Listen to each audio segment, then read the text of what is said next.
وسلم على نبينا محمد. يلا نبدأ. يلا نبدأ يا لولو. مين اللي هيسأل؟ أنا. لأني. لأن. لأني. يبقى خلاص نعمل حركة وقص. يلا. يلا حركة ورقة وقص. أنا كسبت.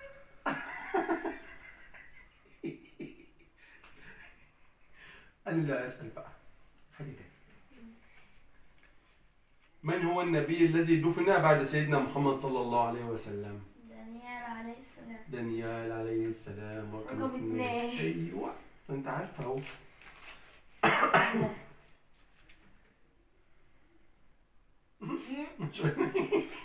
من هو النبي الذي كان يضع دروع الحرب؟ يصنع دروع الحرب.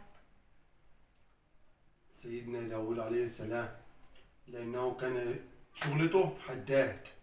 صح.